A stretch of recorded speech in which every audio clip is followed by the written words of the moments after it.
will last on the home. Yeah.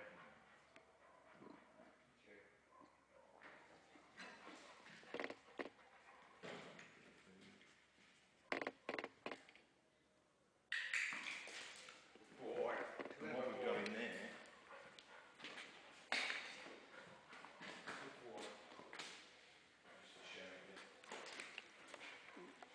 what Paul said earlier about the gloves being a distractor, because we use gloves to put out over sometimes.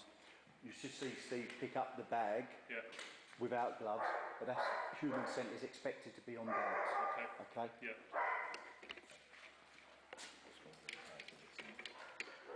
and that's some of the small wrapping that's wrapped around the explosive. So you're looking at very small amounts and we're looking at larger amounts. Yeah. Because you're never going to know what's for definite going to be in a hide. No. Could be small. If they're hitting on the smaller amounts, we know that you can almost, sometimes you get a larger scent picture from the smaller. Yeah. And on conditions as well. Yeah, they can bring it. I mean, one of the locations is a dam area. You know, so I think this is where some of the dogs are going.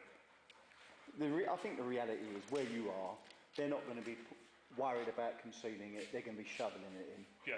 So, that's what I'm saying. It's either that or there's locals working on the dam, bringing in little parts at the time. We just come inside. Don't stand inside. You're gonna click. If you want me there. Yeah, that's fine. Again, we try and build up, people talk, people move around, the dog has to, depending on the environment, will work in and around people as well. Machinery going on, so you train them to that, the dog will just walk in. Where's your arm, mate? Hey. We move around on purpose, shuffling feet, so the dog has to just concentrate on the job. In these boxes, again, some distractors out and a live here. And they will check him. Effectively, it's very similar to the focus and the bag. We're just teaching the dog to be systematic as it searches in the colour. The interesting bit about this particular room and these particular boxes, what will happen when we're training dogs, when we're actually training them on the scent, this is one of the best ways of getting the dog onto scent as well.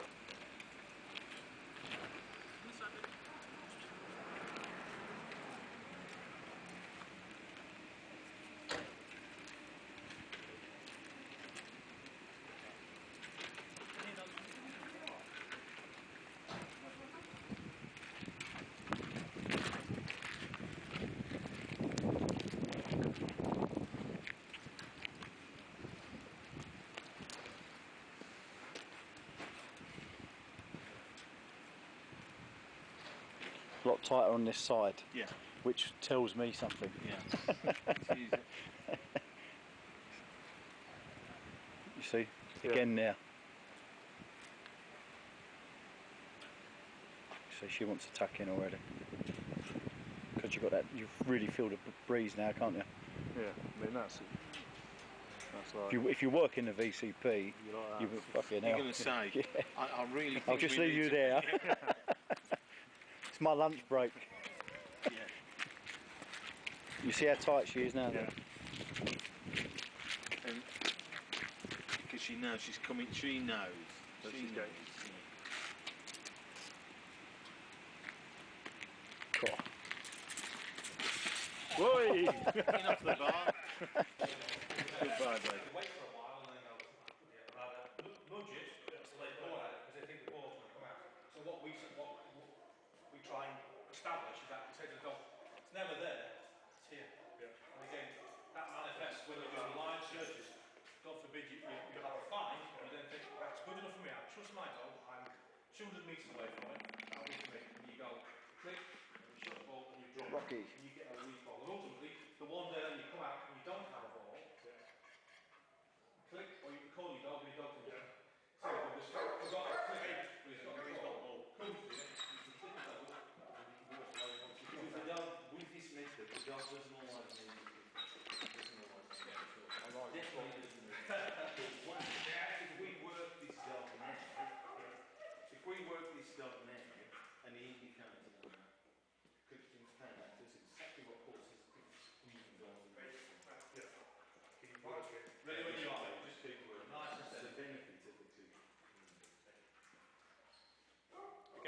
Shepherd, different breed, different size, same nose. It works. As long as it can focus on the hides, nice, thorough, steady search, which he is, and very steady.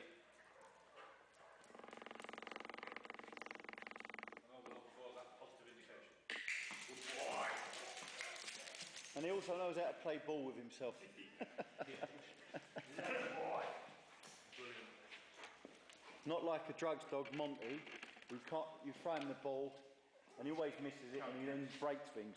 Yeah, he broke the table tennis. Brilliant. Thought with this one, leave the clip just a fraction longer as well. Yeah. Just see Extend the pause? Yeah.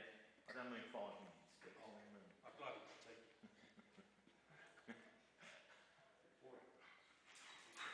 That was just saying, we can extend freezes. Boy, clever boy. And it's just a slow build-up. Do you remember what I said in the office as well about the dog leading? Yeah. You can see it better when the dog goes to the end of the line. So also thinking forward, obviously the handlers that are going to come in, that's not something that they're generally going to be taught, or are people moving that way? We will push them the way they have to go. It depends who's taught them. For example, if you get someone, if you've got background from, say, a former instructor of RAVC and who's done a number of instructional courses, they will teach the dog in front leading. Unfortunately, you get a lot of people who don't have the right background and they think they think an operational dog is all about a dog detecting a target odour. And they're not looking at an operational environment. So they think if the dog finds it, their job's done. But it's not. It goes a lot deeper than that. And unfortunately, this is what I'm thinking. So, because the last thing that you're going to want, who's trained them. The last thing that you're going to want is the handler leaving the dog. No, we had this because it's never made sense. Which is what Adam letting the dog do the. You know, that's exactly what. As you walk around, we've just had the conversation in there.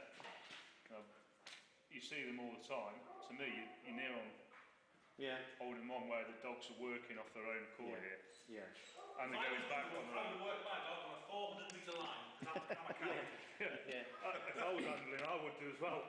On a little off you go. Yes. I'm chairman of the self-preservation society. I like those reads. They're good. Ask him. If you want to come again, you're more than welcome. Again, you won't put the dog off. We talk, we move around. The dog has to come in. Focus on he's a real steady dog. So. And again, different breed. They all have different traits. Again, what we're looking for is that ability to focus on the job in hand. And to work through distractions within reason. Plotting themselves. When he's right. Just step to your left, please, Adam. Boy, that's a long time. Okay.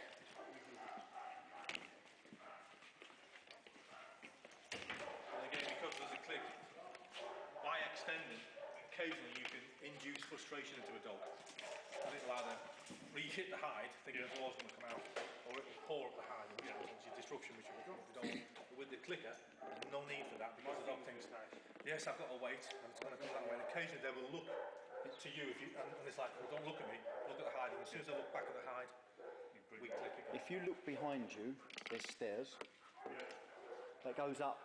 While that actually serves as an archive area for us, it's also it also serves as a search area.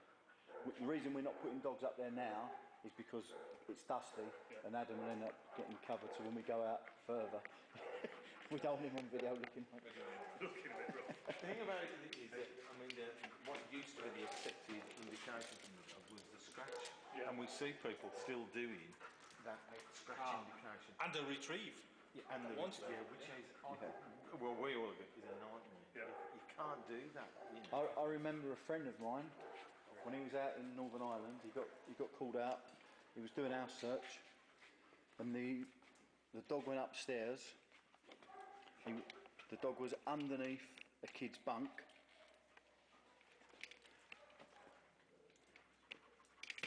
Yeah, he was underneath a kid's bunk, and he come out with a grenade. See, come.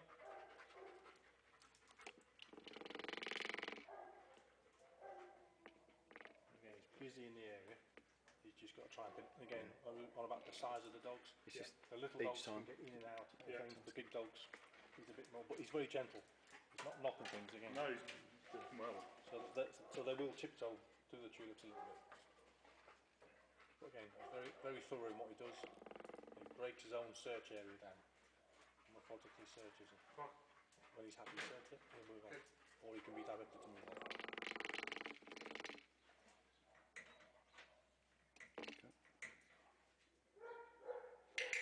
Boy. See, he's not sat there because it's more confined. Yeah. Boy. That's quite tight for him, isn't it? Eh? So it's just obviously the environments that you're working in suit some dogs more than others. Yeah. They can all work within that environment. I mean, the checks himself. What the shepherd did. Yeah, check it once. So the shepherd would go tick tock, tick tock, tick tock. He goes Billy Whiz. Yeah. Again, you don't mind being picked up? Not being told off. Surface. Quite a sticky surface. Quite a lean surface. These two cockers I had up here when I think it was Bayern Munich, was it Adam? When Bayern Munich were winning, and I took the dogs through to the crowd when they're all bouncing. Yeah. I'm going to wait for him to go back in on it again, because he will. Okay. Because I want him to He hit, and he's right, but then it's a cocker trait.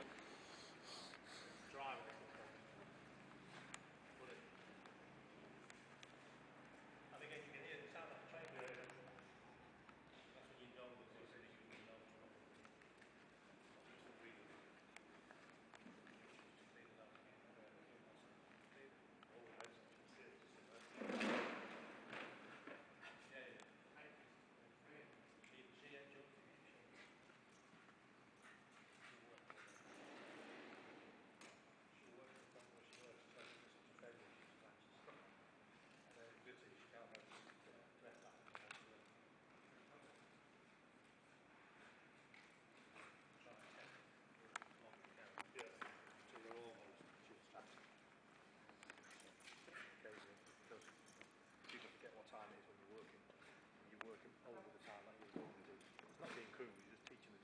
Even though you're knackered, you can go that extra little bit.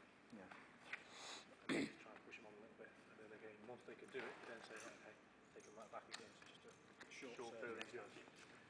What I always used to do as well, when my dog was nearing his completion, I used to make sure I'd have a find out.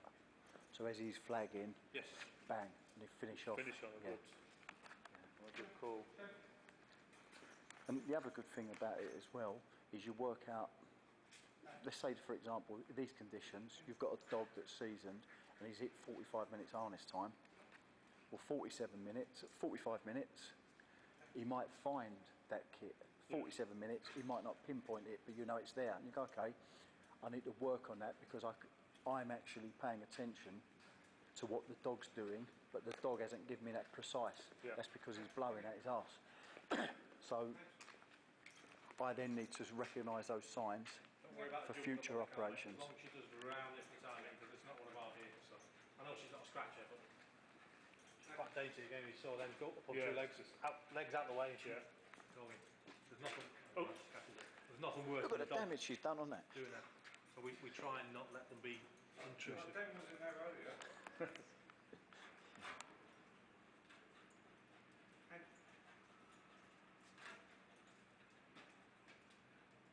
The change in the breathing. Yeah.